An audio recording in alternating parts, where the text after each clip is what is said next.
Welcome to the first English class of this new academic year. If you have the Term 1 Learning Ladders textbook with you, turn with me to page 5. Let's look at Unit 1. It is titled The Absent-Minded Scientist. It is an adapted version of the original story written by the great Rabindranath Tagore. You sure know who Tagore is, don't you? Yes, he is a celebrated Indian writer, a poet, a social reformer who is best known for his work Geetanjali that won him a Nobel Prize for Literature in the year 1913. Can you believe what a great honor that is? Because that was the first time an Indian or even a non-European was winning that prestigious award. The Absent-Minded Scientist is a hilarious short story written by Tagore. As the title suggests, it revolves around a brilliant scientist who has a problem with remembering things. He misplaces things, makes a fuss about it, and blames others for it. If you haven't read the story already, I'd suggest that you pause the video, go back to your textbook, and read the story. Remember, I'm here to facilitate your learning, and you have to do your part. At the end of each lesson, we have a set of new words and their meanings. Please go through all of them and understand their meanings and try and use them in sentences. I'll help you with a couple of them. Irked. I-R-K-E-D. Irked, meaning irritated or bothered. How would you use irked in a sentence? I was so irked about staying home all day that I was looking forward to the lockdown to be lifted fast. This is what grin looks like, a broad smile mostly showing off your teeth. Let's use that in a sentence. My mother made a delicious snack that brought a happy grin on my face. I'm sure you relate to that. Please go through the rest of the words that are in that section and try and use them in your own sentences. Moving on, have you noticed that there are words that sound the same but they have different spellings and different meanings? They are called homophones. For example, see and see, S-E-E and S-E-A. I see with my eyes, the C is rough. The same pronunciation but two different words. One such example is given in the first exercise, and that is loose and loose, L-O-O-S-E and L-O-S-E. L-O-O-S-E as in not tight, this t-shirt is loose for me. L-O-S-E as in unable to retain something or unable to win something. Example, I don't want to lose the car keys, so keep it safe. Or I hate to lose a match. Let's look at the exercise. All you have to do is to remember the meanings and see which word fits right. The first one is, I have a dash tooth. I have a wobbly tooth, not tight. So what is the word there? Loose, L-O-O-S-E. The next one is, if we don't play well, we will dash the match. We will lose the match, L-O-S-E. Now look at the rest of them and it's easy for you to solve. Moving on, the next exercise is about another pair of words. These are not homophones, but sometimes we mix up these words. These are accept and accept. Accept as in excluding. Example, I like all colors except for black. Accept as in to receive. I accepted an invitation to the party. Now, if you remember the meanings of these words, you would be able to solve this exercise, and I'll give you the first example. Let's look at the first one. Everyone dash Tom went to the party. Everyone except Tom went to the party. The rest of it is for you to do. Following this, you have a comprehension section with a bunch of questions. If you try and answer them, you would know if you actually understood the story. If you find it difficult to answer any of those, you know what to do. Go back to the story and read it once again. All the best. Now let's go on to look at an interesting grammar section in this unit. This is on page 11. Here we are looking at types of sentences. What is a sentence? A sentence is a group of words that make complete sense. Here we are looking at 4 types of sentences. The first one is declarative or assertive sentence. Such kind of a sentence simply states a piece of information. Example, I live in India. The second type is an interrogative sentence. An interrogative sentence poses a question and ends with a question mark. Example, what is your name? The third type is exclamatory sentence that expresses a sudden emotion. Example, wow, we won the match. The fourth type is imperative sentence. This expresses a command or a request. Example, please get me the book, or go away. There is an exercise that's given where you have to decide what kind of sentence each one is. Let's look at it. 1. Please come here. It's an imperative sentence. Expresses a command or a request. Second one, go away. Imperative sentence. Third one, where are you going?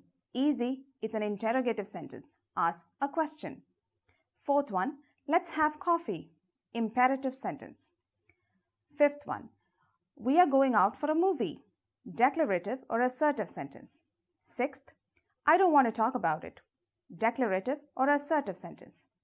Seventh one, hurrah, Dad bought me a new dog. Exclamatory sentence. On page number 12, you see 2 more exercises. The first one is to change the given sentences into interrogative sentence. Example, Ali owns a dog. How do you make an interrogative sentence or a question out of this? What does Ali own? So go ahead and look at the rest of the sentences and do it by yourself.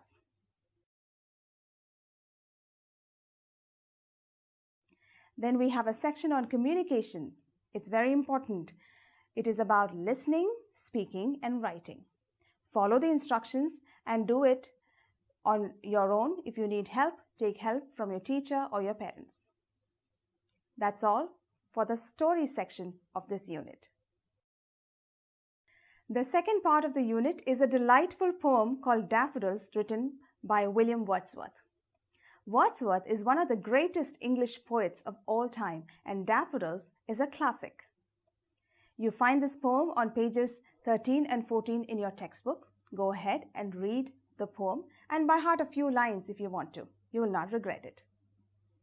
Now, what is it about? The poem is about the poet who is clearly a nature lover who goes out on his walk and is arrested by the scene of daffodils dancing in a breeze. This made such a vivid picture in his mind that on days that he was feeling gloomy and not so great, he would think upon this and it would bring a smile on his face. I'm sure we don't see daffodils here. That's not a common flower in this part of the world, but we sure have good memories that we look back on and smile. So that's the takeaway for me from this poem. Like in all the stories and poems, we have a set of new words that are introduced at the end of it. So please go ahead and look at them. I'm sure you find a lot of words that are not in common use in our day-to-day English speaking. Let me look at a couple of them for you. One is pensive. Pensive means thoughtful. If you were to use that in a sentence, you would say, he had a pensive look on his face. The other one is solitude, the state of being alone. Let's use that in a sentence. We could say, solitude is a luxury for some people these days. From page 15 onwards, you will find some exercises that are given there. The first one is about using these new words in sentences. Go ahead and try them. The second one is about compound words. Now, what are compound words? These are words that are formed by combining 2 separate words. In the exercise that's given there, you have 2 columns where you have to match the separate words to form sensible compound words. Let's try that. Column A has 8 words, column B has another 8 words. Let's try and match. First one, snow. Snow could go with flakes to form snowflakes. Second one, arm. Arm combined with chair gives you armchair. It's a sensible compound word. Third one, under. Let's match under with ground to form underground. Fourth, post. Post and man, postman. Fifth, stair. Stair and case, staircase. Sixth, black and mail, blackmail. Seventh, sky and scraper, skyscraper. 8, home and less, homeless. On page 16, you will find appreciation of the poem. It's basically a set of questions that will help you understand if you got the poem properly. Please go ahead and answer those questions. If your teacher instructs you to write down the answers, please do so, because writing is also an important skill. Let's move on. There is a section on grammar that is given on page number 17, and this time we are dealing with parts of a sentence. A sentence has broadly 2 parts, a subject and a predicate. A subject is what the sentence talks about, and predicate gives information about the subject. It's basically the rest of the sentence. The bus has come. That's the example that's given in the textbook. What is the sentence talking about? The bus.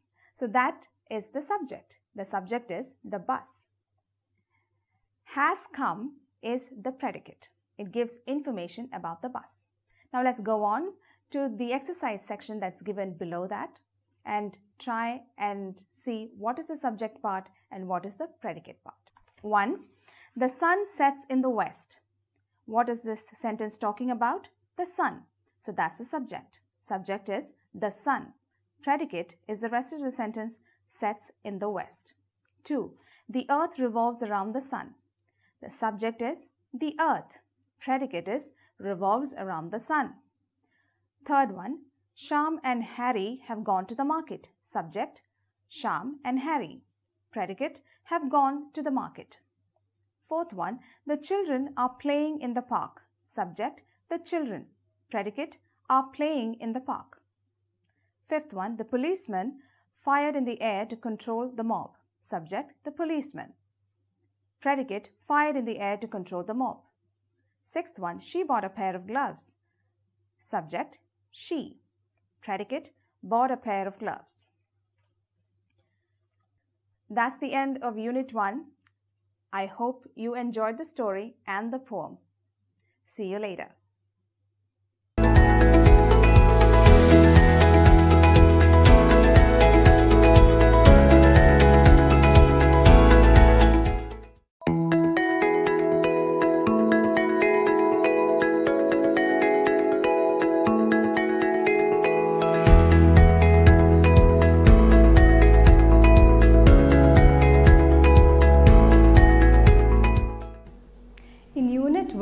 We come across a story called Jack and the Beanstalk.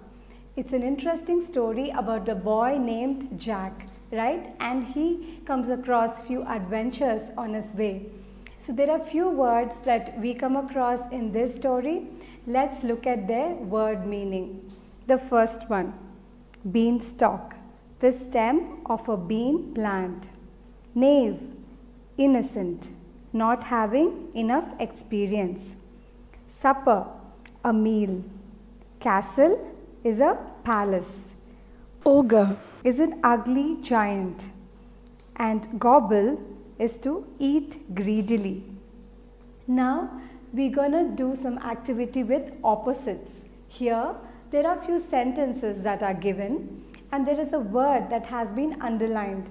We have to change the underlined word and replace it with the opposite of that word. Let's try the first one. Jack and his mother were very poor. So the word underlined here is poor. So let's replace it with rich. Now the sentence is read as Jack and his mother were very rich. The meaning of the word changes. Let's try the second one. Aman is a foolish boy. The word underlined is foolish. So the opposite of foolish is wise. So we can write it as Aman is a wise boy. Next, my father likes to drink hot water. The opposite of hot is cold. So we write it as my father likes to drink cold water. Jack was rewarded for stealing a hen. So the opposite of rewarded would be punished. Jack was punished for stealing a hen. Ajay is a cruel boy. The opposite of cruel is merciful. So we write it as Ajay is a merciful boy. My mother was angry with me. The opposite would be pleased. My mother was pleased with me. The bed is too soft. What is the opposite of soft? Hard.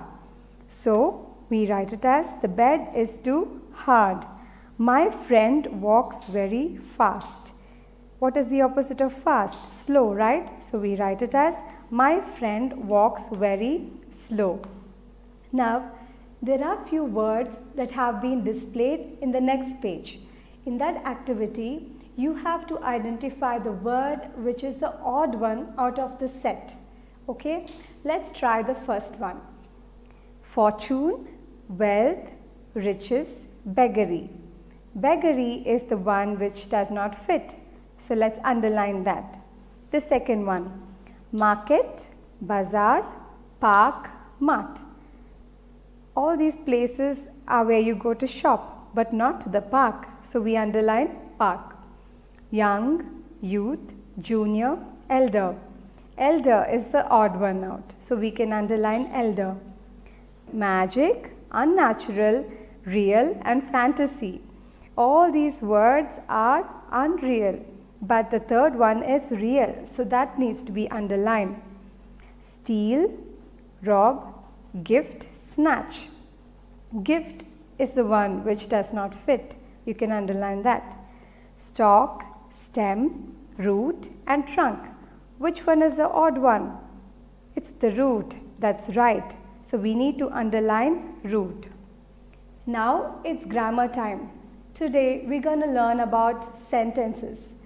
A sentence is something which makes complete sense.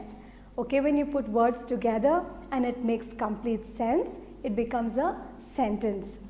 And sentences will always start with a capital letter and it ends with a full stop or a comma or an exclamation mark.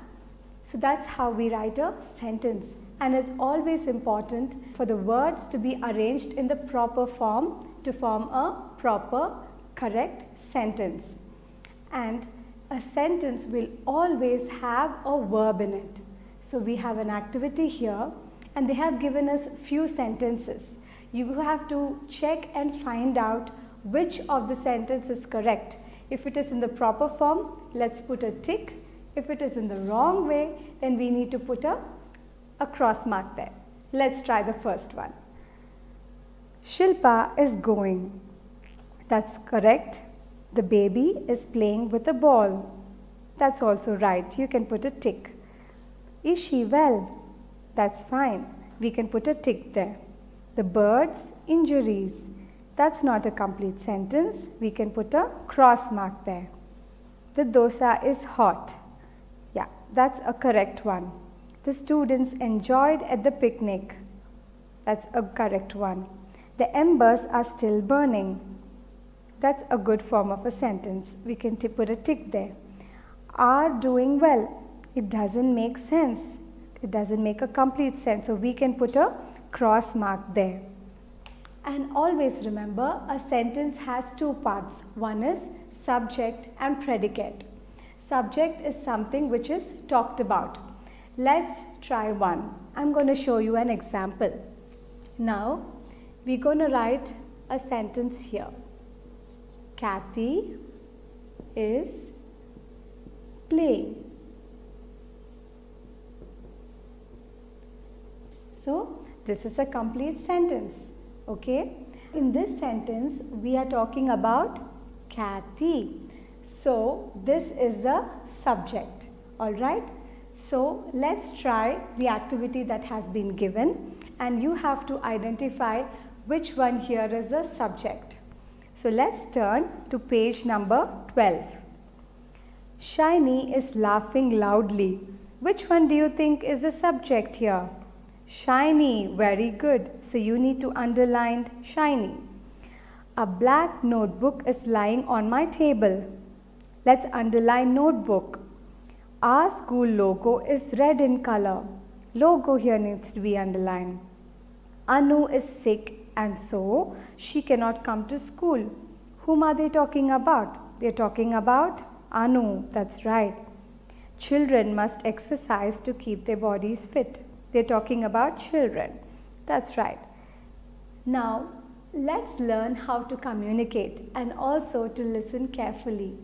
I'm going to read out few words and you have to give me few other rhyming words that suits these words. Okay? You need to tell me at least 3 rhyming words for each of these words that I'm going to read out. Let's go. T-E-A. Can you think of a rhyming word for that? C, B, tree. Yeah. Now the second one, tone. Can you tell me some rhyming words of that? Phone, bone and shown. Very good. We did 2 of them. Now you go and do the rest of it. I'm sure it will be fun to write down more rhyming words for each of these words. Now they have given us a poem. In the next